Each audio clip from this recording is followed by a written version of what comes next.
द्वापर युग और कलियुग। कलियुग को एक श्राप कहा जाता है, पर क्या आपको पता है कि पृथ्वी पर कलियुग कैसे आया, कैसे कलियुग की शुरुआत हुई? आइए हम बताते हैं आपको। क्या हमने कभी इस बात की ओर ध्यान दिया है कि ऐसा क्या कारण रहा होगा जिसके चलते कलियुग को पृथ्वी पर आना पड़ा? वह न सिर्फ आया बल्कि आकर यही का हो गया। तो आखिर क्या रहस्य है कलियुग के धरती पर आगमन के पीछे? आइए जानते हैं। नमस्कार दोस्तों, स्वागत है आप लोगों का divine culture India YouTube channel में। आज का युग जिसे हम कलियुग कहते हैं, महान गणितज्ञ आर्यभट्ट ने अपनी पुस्तक आर्यभट्टीय में इस बात का उल्लेख किया है कि जब वह 23 वर्ष के थे तब कलियुग का 3600वां वर्ष चल रहा था, जब धर्मराज युधिष्ठिर अपना पूरा राजपाट परीक्षित को सौंपकर अन्य पांडवों और द्रौपदी समेत महाप्रयाण हेतु हिमालय की ओर निकल गए थे। उन दिनों स्वयं धर्म बैल का रूप लेकर गाय के रूप में बैठी पृथ्वी देवी से सरस्वती नदी के किनारे मिले। गाय रूपी पृथ्वी के नयन आंसुओं से भरे हुए थे, उनकी आंखों से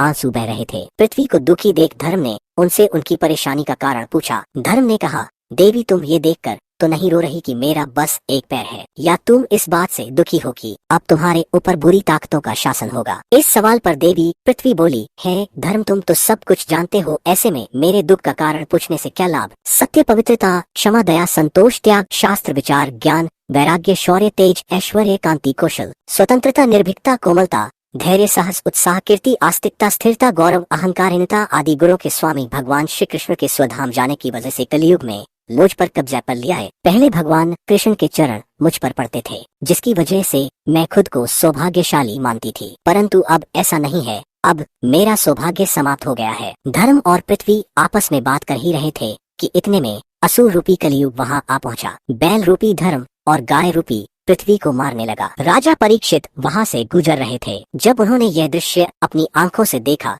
तो कलियुग पर बहुत क्रोधित हुए। अपने धनुष पर बाण रखते हुए राजा परीक्षित ने कलियुग से कहा, दुष्ट पापी तू कौन है? इन निरीह गाय तथा बैल को क्यों सता रहा है? तू महान अपराधी है, तेरा अपराध क्षमा योग्य नहीं है, तेरा वध निश्चित है। राजा परीक्षित ने बैल के स्वरूप में, धर्म और गाय के स्वरूप में पृथ्वी देवी को पहचान लिया। परीक्षित राजा ने उनसे कहा है, वृषभ आप धर्म के मर्म को भली भांति जानते हैं, इसलिए आप किसी के विषय में गलत न कहते हुए अपने ऊपर अत्याचार करने वाले का नाम भी नहीं बता रहे हैं। धर्म सतयुग में आपके तप, पवित्रता, दया और सत्य 4 चरण थे। त्रेता में 3 चरण रह गए, द्वापर में 2 ही रह गए और अब इस दुष्ट कलियुग के कारण आपका एक ही चरण रह गया है। पृथ्वी देवी भी इसी बात से दुखी है। इतना कहते ही राजा परीक्षित ने अपनी तलवार निकाली और कलियुग को मारने के लिए आगे बढ़े। राजा परीक्षित का क्रोध देखकर कलियुग कांपने लगा। कलियुग भयभीत होकर अपने राजसी वेश को उतार कर राजा परीक्षित के चरणों में गिर गया और क्षमा याचना करने लगा। राजा परीक्षित ने शरण में आए हुए कलियुग को मारना उचित नहीं समझा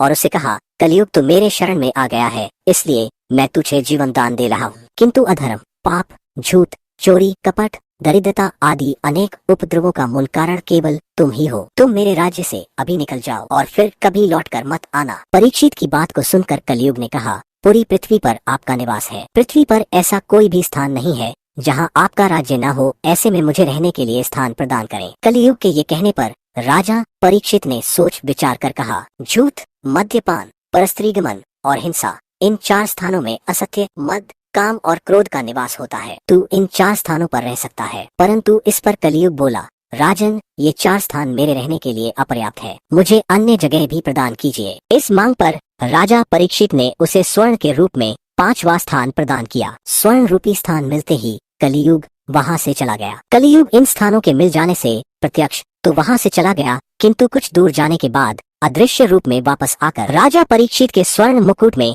निवास करने लगा। मार्कंडेय पुराण में कलियुग के दौरान शासक जनता पर मनमाने भंग से शासन करेंगे, मनचाहे भंग से उन पर कर थोपेंगे। शासक अपने राज्य में अध्यात्म की जगह भय का प्रसार करेंगे। वह स्वयं एक बहुत बड़ा खतरा बन जाएंगे। बड़ी संख्या में पलायन शुरू हो जाएगा। लोग सस्ते खाद्य पदार्थ और सुविधाओं की तलाश में अपने घरों को छोड़कर जाने के लिए मजबूर होंगे। धर्म को नजरअंदाज कर दिया जाएगा और लालच, सत्ता, पैसा सभी के मस्तिष्क में प्रबल रूप से विद्यमान रहेगा। लोग पैसों के लिए बिना किसी पश्चाताप के अपराधी बनकर लोगों की हत्या करेंगे। संभोग जिंदगी की सबसे बड़ी जरूरत बन जाएगी। लोग बहुत आसानी से कसम खाएंगे और उसे तोड़ देंगे। वचनों का कोई अर्थ नहीं रह जाएगा। लोग मदिरा और अन्य नशीले पदार्थों की चपेट में आ जाएंगे। गुरुओं का सम्मान करने की परंपरा समाप्त हो जाएगी। ब्राह्मण ज्ञानी नहीं रहेंगे। क्षत्रियों का साहस खो जाएगा और वैश्य अपने व्यवसाय में ईमानदार नहीं रह जाएंगे। पुत्र पिता को मारेगा, पाप अपने चरम पर होगा। यह वीडियो आपको कैसा लगा